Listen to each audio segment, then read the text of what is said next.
Welcome everyone to the Facebook Friday edition of the OTRS Central Q&A episode. Thanks to all of you that went to the OTRS Central Facebook page and posted your comments in response to the status, asking you for them. I appreciate it. I think there was over 100 questions, so understand that I try to go through these and try to answer as many of them as I can, but with over 100 questions, I'm not going to get to all of them, unfortunately. So I apologize ahead of time, but let me get started here.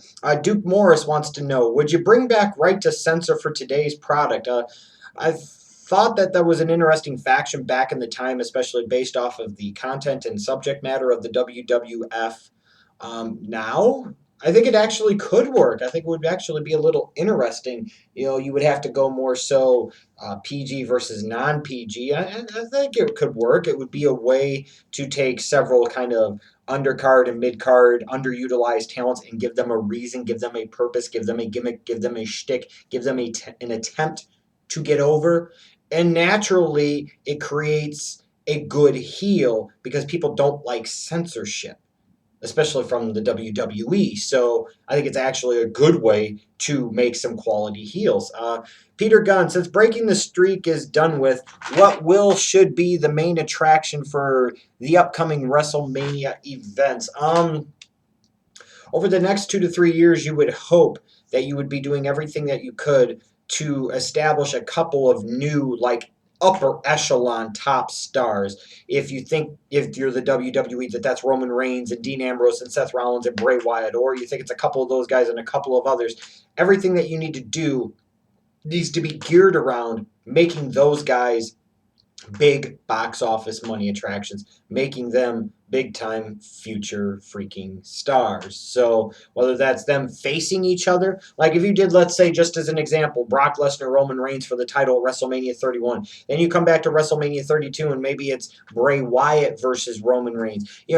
Just to give you an example, or if you did it where it was Seth Rollins versus Daniel Bryan at a WrestleMania, or you did a Dean Ambrose versus, if a CM Punk, let's say, ever returned, or a Dean Ambrose versus a Triple H, let's say.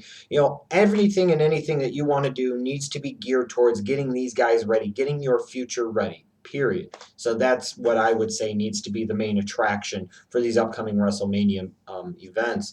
Uh, Johannes Pressler asked, let's say after Night of Champions, Lesnar defends the title 4 times until Mania.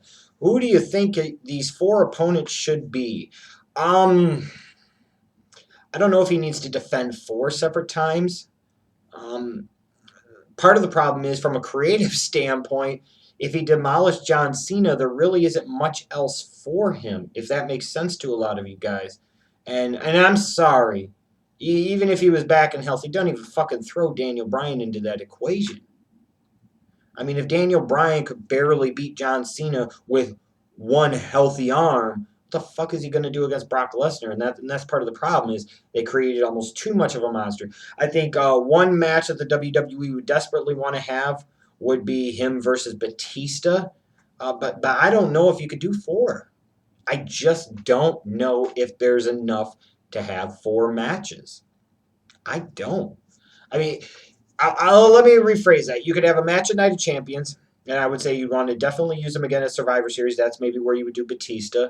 And then maybe at Royal Rumble, you find somebody to throw into the mix, whoever that might be. Then you've got Elimination Chamber, and then you've got WrestleMania. So maybe that would be what you would do.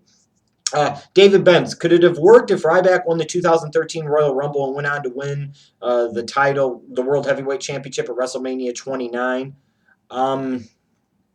Yeah. I mean, yeah, I think it could have worked. I don't see why you wouldn't have wanted to do that potentially. Create a new top star. Seems like a win-win. Just fucking do it to me. Alex Inyahosa, what do you think of JR's past comments that the only way to be a proper heel is to play the cowardly chicken shit that needs to cheat to win? Now, I haven't actually seen or heard these comments directly to the best of my knowledge, so I will comment as if they are legitimate. I will comment as if these are things that he has actually said, Alex. And here's the best thing I could say. I think it's some of the biggest load of shit that I have ever heard. I think it is a perfect representation of just how out of touch people in the wrestling business and have been around the wrestling business for years have come with reality. And that's what's frightening and that's what's scary. So you're going to tell me that even in this day and time, that a heel has to win via cowardly chicken shit tactics in order to get any heat? No. And I think this is where, the psychology of the business used to be focus on the heel, get the heat on the heel, and then the crowd gets behind the baby face. I think we need to reverse that logic nowadays because of what the business has done, in specific the WWE has done, and we need to focus on the baby faces and giving us heroes that are actually heroes that you actually want to get behind, heroes that you actually like, heroes that actually have a journey, have a story, have obstacles to overcome. This whole notion that a heel has to be cowardly and chicken shit, I think, is ludicrous and ridiculous. If that's not a form of cheap heat, I don't know what the fuck is. And I think it's astounding and ridiculous that somebody like JR, who should fucking know better, would actually say that. And would I say that to his face? Absolutely. Respect the man tremendously. But when somebody says something stupid, they've said something stupid. And by God, Jim Ross saying something like that is fucking stupid. People go to movies and watch legit badass bad guys and villains, and they root for the hero if the hero is worth its weight in anything. That's why Superman movies, I don't think, do very well, because it's very hard to get behind Superman, because you feel like, in a way, the villain is ultimately going to get fucked. You don't fear the villain. You don't think Superman needs the help. It's part of the thing sometimes. Like, I remember watching when they relaunched the Batman movies, and you had Heath Ledger as the Joker, and you had Tom Hardy as Bane.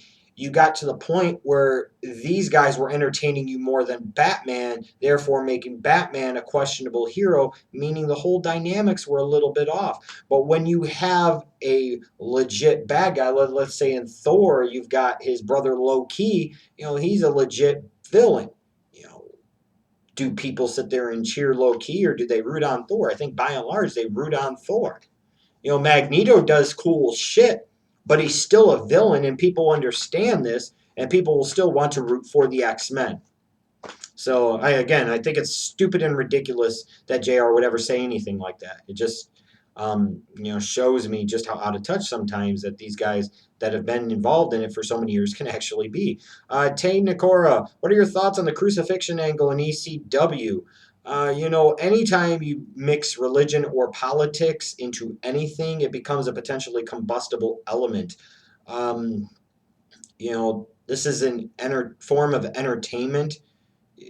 But again, when you are dealing, and I'm not just going to single out Christianity here, but also can't exclude them either by any stretch of the imagination. Anytime you involve folks' religion and they're not open to being honest about what the religion represents and who they represent, you get a lot of backlash whenever you talk about it, and that's just the way it is. It was a bad decision. It's a shame because you have movies about crucifixion with crucifixions in them and this and that, and there doesn't seem to be that much outrage or uproar. It's all about selective anger, I guess, is the best way I could put it. And do I think it was that bad? No, but I guess my tastes are a lot different than others. Alwyn Real, who is your favorite superhero? Favorite superhero? Michael Jordan. He saved the universe from basketball playing aliens called Monstars in the true life documentary of his journey to save all of you from utter and complete destruction in Space Jam. Greatest superhero of all time. Let's see here. Eric Walker. If Batista didn't leave WWE in 2010, did Cena versus Batista have the potential to be the next Stone Cold versus The Rock feud? No. No. They had the potential, if you were going to keep going back to it, to becoming the next Cena versus Orton feud, which they went right back to in 2013 to 2014 again. Jacob Hudson, would you rather be stranded on a deserted island with Aaron Rodgers or Jeff Jarrett? Is this even a fucking question? I could find something on the island and throw it back and forth with Aaron Rodgers, and we could talk football, and I could talk shit about the Packers, and he could clown on me and the Bears. Rodgers all day. I could poke fun of him for stupid discount double checking, all that shit.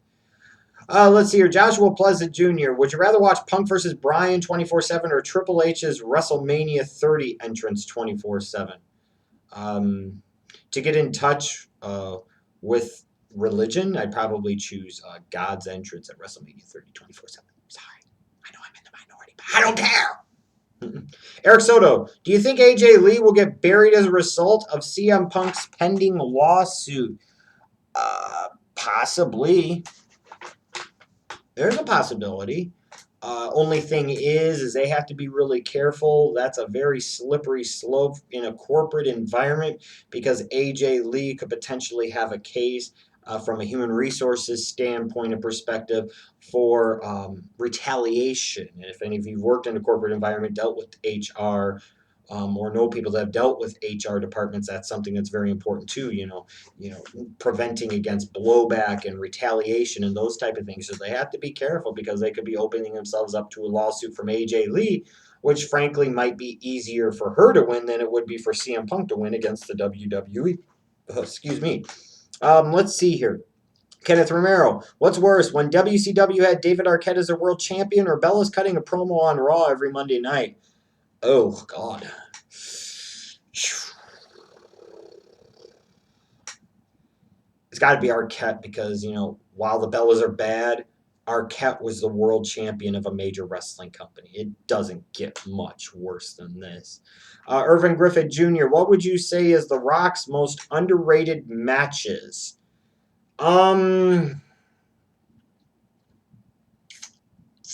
Underrated matches. I don't know. Let me take that back. I think in the grand scheme of things, we don't talk nearly enough about his ladder match against Triple H for the IC title at SummerSlam 98. That's one that really stands out to me that some people remember and some people talk about, but that's one that's incredibly underrated in the grand scheme of things. Some of his matches with Jericho I thought were incredibly good as well, and they don't get talked about nearly enough. Let's see here. Mythrander Oblivion, who do you have on your wrestling wall in the background? Do you have a wrestling figure collection? I do not have a wrestling figure collection. In terms of who's on the wall behind me, on that side over here, yeah, you get the point. Over there, whatever. God, idiot. Over here, this is all Road Warrior stuff, all signed by Road Warrior Animal. On the other side, I've got the JBL autograph thing from the Dan Gable Museum in 2012. I've got Smokey's figures of Mark Henry and Sheamus. Then I've got the Miz and Alex Riley, their combo battle pack, and then A-Rice single figure. Obviously, you should know who that is in the background, front and center. That's the Almighty Hulkster, and that's about it. In Waterloo, I had a lot more wrestling stuff. Some of you will remember some of the posters that I used to have. I got rid of all of those. So this is pretty much what I have in terms of wrestling memorabilia now. Get to a bigger place out here in Virginia at some point in time. I'd like to have more memorabilia, but it would probably be more sports-related memorabilia than wrestling-related memorabilia, just to be honest. Let's see here. Maybe we've got time for one or two more. Deshaun King, if Jay Cutler takes the Bears to the Super Bowl and throws 4 touchdowns and no interceptions, will your criticism for him stop? Well, yeah, but that's not going to happen. So I could speculate on that all day long. I mean, if he took the Bears to the Super Bowl and he threw 4 touchdowns and no interceptions, that means they probably win the Super Bowl. I no longer would have any reason to complain. But that is never, ever, ever going to happen based off of the way the Bears as an organization are currently constructed and configured. We can put that shit off to the side. Oh, but if that happened, I'd come on here and do an apology video for, talking about how awesome Jay Cutler is and all that shit. But I'm pretty confident I'll never have to worry about that. Graham Burley closes this out by asking, what do you think of the first ECW invasion on Raw back in 97? At the time, I thought it was very weird and very odd. Here's the WWF, clearly inferior to me, to WCW in so many ways, and they're giving all of this television time to ECW. and I couldn't understand why. The only thought I had in the back of my mind, and this is at a time where I wasn't on the internet, I wasn't reading dirt sheets, none of that other shit, wasn't worried about that stuff. I was like, Vince owns ECW or has a portion of their business. And as we later found out, that was true. And that's why he gave him the time. He was producing the show. So thanks all of you for submitting your questions. Check out the other great content here on this channel. See you later.